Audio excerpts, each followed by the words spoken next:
नमस्कार, आप देख रहे हैं DS4 और मैं हूं आपके साथ विनायक कुमार। देखिए, मुसलमानों से मोदी की मोहब्बत और दूसरी तरफ भारतीय जनता पार्टी को जो है मटन और मीट से आखिर इतनी नफरत। इस चीज़ पर बातचीत करने के लिए इस वक्त हमारे साथ चौहान साहब है, जुड़ेंगे, बातचीत करेंगे। चौहान जी, एक तरफ जो है मोदी जी मुसलमानों से मोहब्बत कर रहे हैं, मोदी की सौगातें भेज रहे हैं, और दूसरी तरफ उन्हीं के नेता जो है वो मटन और मीट से नफरत कर रहे हैं। दो तरह के बयान एक ही पार्टी के डबल स्टैंडर्ड दिखाता है, उनका दोहरा चरित्र दिखाता है। छोटे मियाँ बोलते हैं कि उर्दू इनको पढ़ाएंगे तो कठमुल्ला बनेंगे, और बड़े मियाँ सौगाते मोदी के पोस्टर लगा रहे हैं। 32 लाख किट बनवा दी हैं। 32 लाख क्यों बनवाई आपने? 32 करोड़ किट बनवानी थी। मुसलमान तो लगभग 30-32 करोड़ हो चुका देश के अंदर। आपने कहा सबका साथ सबका विकास, सिर्फ 32 लाख के लिए विकास ईद के ऊपर क्यों? ये पैसा तो टैक्स पेयर्स के पैसे से आप 32 लाख किटें बांट रहे हो ना मुसलमानों के लिए। मुसलमान जो हमारे मुस्लिम भाई परिवार है, भाई अपनी पार्टी के चंदे के पैसे तो बांट नहीं रहे हो। अगर अपनी पार्टी के चंदे से पैसे से आप 32 लाख किट बांट रहे हो तो ठीक है, समझ में आता, आपकी पार्टी का पैसा जा रहा है, आपको तकलीफ होगी। जब जनता का पैसा है तो जनता को पूरा लाभ मिलना चाहिए। ये तो हुई मोदी जी की बात। मोदी जी से ज़्यादा तुष्टीकरण करने वाला राजनेता, और विशेष रूप से मुस्लिमों की तुष्टीकरण राजनेता करने वाला मोदी से बड़ा अब्दुल कोई नहीं है। अच्छा, अब मोदी जी को अब्दुल कह रहे हैं? मैं राजनीतिक रूप से बोल रहा हूँ, मैं मोदी जी को नहीं बोल रहा। मैंने कहा राजनीति में मुसलमानों की वोट बैंक का सबसे ज़्यादा तुष्टीकरण करने वाला अब्दुल अगर कोई है तो वो मोदी है। मैं ये बोल रहा हूँ क्योंकि मुसलमानों का जिस तरह से ये अपने ईद के ऊपर या कोई दूसरे त्योहारों पर आकर मुस्लिमों को अपना प्रेम दिखाते हैं ना, वो प्रेम आपको हर जगह पे दिखना चाहिए, चाहे संभल हो या कहीं पर भी हो। मोदी जी जो है मुस्लिम हृदय सम्राट बन के उभर रहे हैं, और विपक्ष इस पर भी सवाल उठा रहा है कि इसमें भी जो है राजनीति की बू आ रही है। ये वो भारतीय जनता पार्टी है, जब एक चौकी का उद्घाटन, थाने का उद्घाटन होता है मेरठ के अंदर, और वो थानेदार कुछ मुस्लिम लोगों को बुलाकर शाम को इफ्तारी कर देता है, रोजा इफ्तारी पार्टी दे देता है, उसको सस्पेंड कर दिया जाता है। और यहाँ आप 32 लाख किट बांट रहे हो। वहाँ भी बीजेपी की सरकार है और आप भी बीजेपी के प्रधानमंत्री बने हुए हैं। तो मैं बार बार कह रहा हूँ, ये दो राह चरित्र लेकर समाज में भारतीय जनता पार्टी के प्रधानमंत्री और अलग अलग राज्यों के मुख्यमंत्री क्यों घूम रहे हैं? ये किसको बेवकूफ़ बनाना चाहते हैं? कहते हैं ना हिंदू जगाने आए हैं, हिंदू नहीं, मुसलमान भी जाग गया, सब जाग चुके हैं। भारतीय जनता पार्टी की राजनीति देश का बच्चा बच्चा समझ चुका है। ये चौहान साहब, कहीं भारतीय जनता पार्टी की आपसे कलह तो नहीं चल रही? क्या इस वक्त दो विचारधारा हो गया है? एक जो है रेखा गुप्ता नरेंद्र मोदी वाला विचारधारा, जो कि इफ्तार में भी शामिल होते हैं, किट भी बंटवाते हैं, और दूसरा विचारधारा वो जो कहते हैं मटन और मीट को बैन कर दो, ऊपर से जो है मुस्लिम बहुल्य इलाके में हिंदू सेफ नहीं है। बिल्कुल, अभी जैसे मोदी जी के नेता बयान दे रहे हैं ना कि मटन की दुकानें नवरात्रों में बंद रहेंगी, चिकन की दुकानें बंद रहेंगी, ऑनलाइन भी बंद करा दो। दिल्ली के अंदर, दिल्ली में आपने बयान दिया है, मोदी जी के नेता ने बयान दिया है, और ये वो नेता है जिसके कंधे पे हाथ मोदी जी ने रखा था और मोदी जी ने उसके पैर छुए थे। वो बयान दे रहा है कि नवरात्रों के अंदर मटन की दुकानें, चिकन की दुकानें बंद रहेंगी, और मंदिरों के आसपास हर मंगलवार को मटन की दुकानें बंद रहेंगी। तो बंद करा दे। डोमिनोज पिज्जा भी तो मटन बेचता है। KFC बंद करा दे।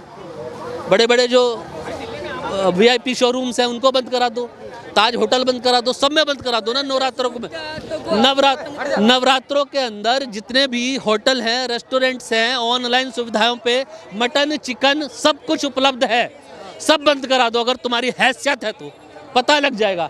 अपने क्षेत्र के ही पहलवान बनते हो तुम लोग, अपने ही क्षेत्र के पहलवान बनते हो, अपने क्षेत्र में कुछ भी बयान दे देते हो सिर्फ फुटेज लेने के लिए।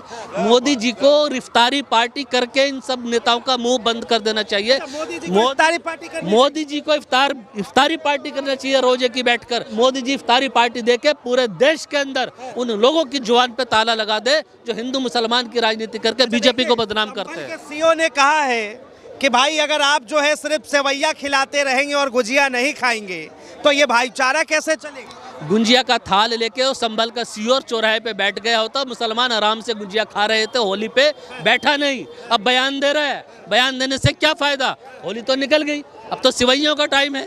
तो सिवैयाँ तो सब खाते हैं, हिंदू भी खाते हैं, मुसलमान भी खाते हैं, मैं खुद सिवैयाँ खाता हूँ, मुझे बहुत शौक है सिवैयाँ खाने का। क्या दिक्कत, क्या आफत क्या है? सिवैया वालों की तारीफ कर रहे हैं। मैं सिवैयों वालों की तारीफ नहीं कर रहा, मैं सिवैयों की तारीफ कर रहा हूँ। और क्या सिवैयाँ बनाने वाले और जो ईद मनाने वाले हैं वो तारीफ के काबिल नहीं है? तो गुजिया खाने क्यों नहीं गए? कोई खिलाएगा तब खाएंगे ना। मैंने खिलाई है लोगों को गुंजिया, सबने खाई है आराम से, गले भी मिले हैं होली पे, कोई दिक्कत नहीं है। ऐसे बयान सीओ संभल को त्योहारों के मौके पे आकर नहीं देने चाहिए। उनकी जिम्मेवारी है लॉ एंड ऑर्डर को मेंटेन करना। बयान आप ये भी दे रहे हो वहाँ पे कि सड़क पर नमाज नहीं होगी, सड़क पर और अजान नहीं होगी, लाउड स्पीकर पर अजान नहीं होगी। मैं बड़ी विनम्रता पूर्वक कहना चाहता हूँ, पूरे ये मैसेज सिर्फ संभल के लिए तो आपने दे दिया, लेकिन इसको बड़े विस्तार से देखा जा रहा है, क्योंकि मोदी जी कहते हैं ना विस्तारवादी राजनीति का स्वरूप बीजेपी बदल देगी।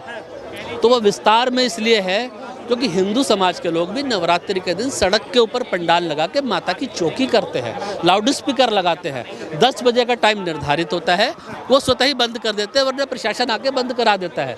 नमाज कितने टाइम की होती है जो अदा की जाएगी? देखिए अलविदा जुमा की जो नमाज होती है वो सब एक समूह के साथ पढ़ते हैं। लेकिन सर ये भी तो गलत है ना, पब्लिक प्रॉपर्टी है, सड़क है, हर लोग जाते हैं, ठीक है। अब उन्होंने भी कहा तो कानून को अपने हाथों में लेकर ही और कुछ ना कुछ नियम के तहत ही कहा होगा। कहने का तरीका भी तो अलग हो सकता था। जैसे आपने होली पे आपने कहा, लेकिन आपकी राजनीति को, आपके बयानों को हिंदू भी समझ गया, मुसलमान भी समझ गया। उन्होंने आराम से अपने चुपचाप नमाज भी अदा की और लोगों ने होली भी खेली। अब हालात ये हो गए हैं कि कोई भी त्यौहार पुलिस प्रशासन के बिना मनाया नहीं जाएगा देश के अंदर। जब तक भारतीय जनता पार्टी का शासन आदेश जो उनके राज्य के शासन में मुख्यमंत्री हैं और उनके अंतर्गत जो प्रशासन काम करता है, जब तक उनके आदेश पारित होंगे ना हिंदुओं के त्यौहार सौहार्दपूर्ण मनाए जाएंगे ना मुसलमानों के। इसका मतलब तो यही निकाला जाएगा ना। आज तक क्या ऐसे त्यौहार मनाए नहीं गए देश के अंदर? आपको पुलिस को बयान क्यों आदेश देने की आवश्यकता क्यों पड़ रही है? क्या मुसलमान या हिंदू कोई इस तरह के उपद्रव करते हैं क्या? एक दो जगह कहीं पर घटना घटी है तो आपने उनको आइडेंटिफाई किया, उनको सज़ा भी दी है। मुसलमान सड़क पे नमाज अगर पढ़ भी रहा है, मैं इसका ये नहीं कह रहा उनको पढ़ना चाहिए, मैं ये कह रहा हूँ कि अगर वो पढ़ भी रहा है। प्रधानमंत्री मोदी ने जो ये मोदी सौगातें मोदी बंटवाई है, अब इसके तहत ये नहीं लगता कि भारतीय जनता पार्टी के और भी जो तमाम नेता है उनके मुंह पर करारा तमाचा मोदी जी ने मारा है? नहीं नहीं नहीं नहीं, सौगाते मोदी बिहार के चुनाव को देखते हुए आया है। अभी बंगाल के चुनाव में सौगाते मछली आएगा, सौगाते मछली आएगा, क्योंकि वो बंगाल का चुनाव है। यहाँ पर क्या है, ईद आ गई, ईद के मद्देनज़र इन लोगों को लगा कि बिहार का चुनाव आ गया है, मुसलमानों के में अच्छा संदेश जाएगा। बिहार के अंदर जो मुसलमान तबका रहता है, बिहार के चुनाव को मद्देनजर रखते हुए सौगाते मोदी का आपने ये पिटारा जो है एक पिटारा खोल दिया है कि बिहार के अंदर जो मुसलमान रहते हैं उनके अंदर एक बड़ा सौहार्दपूर्ण मैसेज जाएगा ताकि चुनावों में वोट बैंक को साधा जा सके। लेकिन मुसलमान अब बंधुआ वोटर नहीं रह गया है। मुसलमान हमेशा सोचता है मेरा विकास कौन करेगा, मेरे परिवार का विकास कौन करेगा। आपको हमने चुना है सौगाते मोदी बांटने के लिए नहीं, ये तो आप करो, तो टैक्स पेयर्स का पैसा है। हमने आपको चुना है कि देश के अंदर जो सौगाते मोदी जिन लोगों के लिए लेके आ रहे हैं, उनके अंदर जिन बच्चों को नौकरी नहीं है, बेरोजगारी है, वो भुखमरी की कगार पे हैं, उनके लिए आप क्या किया और क्या करने वाले हैं ये भी आपको बताना पड़ेगा, ये भी बताना पड़ेगा। हिंदू मुसलमान के लिए कौन सोचेगा? हिंदू मुसलमान के लिए तो बीजेपी ही सोचेगी ना, क्योंकि चुनावों में इन्होंने हिंदू मुसलमान ही करना है और हिंदू भी जाग गया है और मुसलमान भी जाग गया है। ऐसे नेताओं को बिल्कुल बायकाट कर रहा है। ठीक है, 1-2 साल का समय और रह गया इनकी राजनीति का, और मोदी जी वैसे भी 25 सितंबर के आसपास रिटायर हो ही रहे हैं शायद। ये अगर नहीं रिटायर होंगे तो अपनी नैतिकता पे खुद ही प्रश्न लगा देंगे कि भाई मैं तो ज़बरदस्ती कुर्सी पे से चिपका रहना चाहता हूँ। ये नहीं है, देश अब तरक्की चाहता है, देश समृद्धि चाहता है, देश उन्नति के मार्ग पे चलना चाहता है। देश इस हिंदू मुसलमान के नफरत के वाले बीज से तंग आ चुका है, ऊब चुका है। और ऐसे आपके जो दबंग नेता हैं, ऐसे जो आपके गालीबाज नेता हैं, ऐसे जो आपके नेता त्योहारों पर आकर, खास करके जब 2 हिंदू और मुसलमानों को त्यौहार एक साथ आसपास आगे पीछे हों, आप ऐसे नफरती बयान दे देते हो जिससे समाज का सौहार्द ना बिगड़ा हो तो भी बिगड़ जाए। इसलिए ज़रूरी है अपने जो आपको हमने चुना है, नेता चुना है, चाहे विधायक चुना है, चाहे सांसद चुना है, अपने गैर जिम्मेदाराना बयान नहीं देना चाहिए। और जो गैर जिम्मेदाराना बयान आपने दे दिए हैं उनके लिए माफ़ी मांगे और अपने शब्दों को आपने वापस लेना चाहिए। त्यौहार जो भी होते हैं, हिंदू मुसलमान के कोई भी त्यौहार हो, सौहार्दपूर्ण वातावरण में मनाए जाने चाहिए। बहुत बहुत धन्यवाद तमाम जानकारी के लिए। तो ये सुना आपने चौहान साहब को, जिस तरीके से अब लगातार जो है, चाहे हिंदू त्यौहार हो या फिर मुस्लिम त्यौहार हो, अब हर चीज़ों पर राजनीति हो रही है। बहरहाल प्रधानमंत्री ने जिस तरीके से सौगातें मोदी की शुरुआत की और जिस तरह से मुसलमानों के लिए 32 लाख किट बनवाए, उसके बाद अब विपक्ष के तमाम नेता इस पर मजे ले रहे हैं। बहरहाल इसे लेकर आप क्या सोचते हैं, अपनी प्रतिक्रिया जरूर दें। फिलहाल के लिए इतना ही। ऐसे तमाम खबरों के लिए देखते रहे DS4 न्यूज़।